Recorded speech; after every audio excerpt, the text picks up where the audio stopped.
Let me throw a concept at you guys here that I think, and I'm looking at Navi here, but I think this applies to every pro league team that I've seen so far. It's show me a pro league team that has had success and then hasn't almost immediately followed that success with a slump.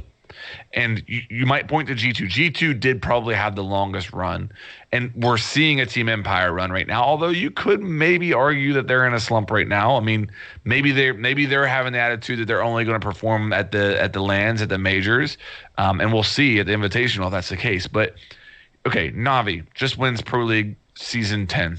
They win the finals. Great performance by them. Here we are. They're in last place in NA. That's a slump. You look at Space Station. Space Station had an incredible run. They runners up at Oga Pit, wins the U.S. Nationals, and now in my opinion, they're not playing to their standard in Pro League. Now they've always kind of struggled in best of ones, but you look at G2, obviously win back-to-back invitationals. You throw in a Paris major there. You throw in a season final. That was a nice stretch there, but nobody would argue that they're in a slump. I think that what we're seeing here in Pro League at this point is a bunch of young men who are maybe experiencing success for the first time and don't handle it well. And I don't want to make that sound like I'm criticizing people, but any athlete, any artist, the best thing that you can have is a constant hunger. And there's a term that's referred to by musicians called the sophomore slump. And that refers to a lot of musicians will have a great debut album, and then their second album will be not so good. And the concept is that they're not hungry anymore. They got that big paycheck from the first one. They let the fame get to their head, and then they didn't sit down and write a good second album. And I feel like we see that a lot in Pro League. The worst thing that you can do in Pro League, Rainbow Six Siege, is not be hungry. And that sounds harsh, and I might get some blowback from some pros for saying that, but I think we're seeing that. I think there's something in the psychology of that, because if you are an average guy who's got really good at gaming, and I mean you've got so good that you are winning. This is not my business, but I'm just talking generally about any esport. If you're starting to win, hundreds of thousands of dollars, where you are when you've won hundreds of thousands of dollars, I don't think that you would necessarily have the same amount of hunger as someone who's like a startup, who's kind of poor, who's putting in all the hours, sat at home in their bedroom. It's that journey from being, an average person, or maybe, not particularly wealthy, to becoming actually like, you could be 20 years old and you could look at your bank balance and see $500,000 or something like that. How on earth are you going to be the same amount of motivated? And I think in sports, and I think it's true with esports too, a change in mentality of just a few percent, I think, could be everything. Just not training as much, just not spending as much time thinking about what you're going to do or what the opponents are doing in traditional sports. Maybe just not pushing yourself for that sprint. Maybe in soccer, like closing someone down. Maybe you would have closed someone down, and because you're not in the right sort of headspace, you're not doing that. And I think that transfers over to esports too. If your headspace is just a few percent less than what it was to get you to be there, then maybe that could actually have an impact. Because I've been thinking about that a lot. Like I was in the shower the other day thinking about this exact thing. That's how sad I am.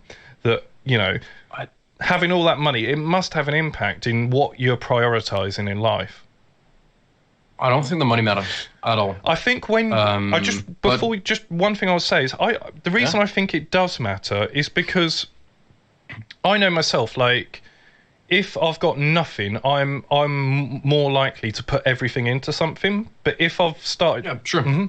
But once you're comfortable, it's not about like driving around in a Lamborghini. But once you're comfortable, it's like you don't need to you don't have that fight. That's kind of... I 100% know what you mean, yeah. And I think that fight is missing because of another reason. And so Flank said something that he was afraid he was going to get backlash for, so I'm probably going to get slaughtered now. But let's be fair. Most people go from being average Joes, they go to school, maybe they even quit school, maybe they don't even care to go to school. They live at home, There's nothing wrong with that if you're young. I mean, I guess there's nothing wrong with it even if you're old. An OAP. But they I'm with your mum. they just sit there, they chill, they play and play and play. And at some point, they realize they're a little bit better than everyone else. They get on a team, and within 3 months, within 2 years, whatever, they go from having a friend group of 5 people that they play with every now and then to winning one of the biggest events in esport, or maybe not in esport, but a very, very big event in esport. And literally achieving everything they plan to do. And that all happened in almost no time. What's your next goal? I think that's the problem. If you look at Navi, they're all fairly young, and they're lovely guys. But you won Pro League. That's what you wanted to do. What now? Well, sure you want to win Invitational, but now you assume that that's something that isn't that difficult, because you've already this quickly achieved that goal. So all the air kind of goes off the balloon, and it's not like any of the players were at least I assume so, struggling to stay alive. This isn't like you don't plan to become a pro to pay your bills. So the money is extra. You wouldn't do it if you couldn't afford to pay rent, for example. At least that would be extremely unmature to plan an esport career as the way to pay your bills, right? Because it's volatile, and you're going to get replaced the second there's a better player with a better attitude that wants to work harder. That there isn't really anything keeping you in there except for your brand value and the stuff you can bring in match. I just see them like people that wanted to finish a marathon, and the second they get to the finish line, they're like, okay, I'm never doing this again. I'm done. Like we've done it. Now we're gonna walk the rest of the way.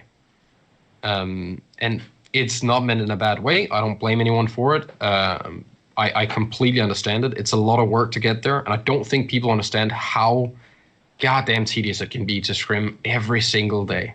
Sure. And just get your stuff kicked in over and over and over again. And then finally figuring out what works. You bring it in there. You might win, you might lose. Then you end up winning the whole thing. Now, the day you get home, you got to let that win go. That's done. Next one. You have to see it as you have done nothing. Because if you sit there and think that you're champions or think that you are the best, it's fine to have that hunger and want to be the best. But if you ever assume that you are the best and can't be beat, you're gonna start losing. That's just how it is. Have you ever heard? Sorry. Have you ever heard people real quick? Have you ever heard people say that G2 was a lot better before they had girlfriends? I mean, of course. Can you blame them? I don't necessarily think that's like the blame, but I think that people are saying that G2 was better before they let it get to their head. I think that's what they're really saying. But sorry, Pete, go ahead.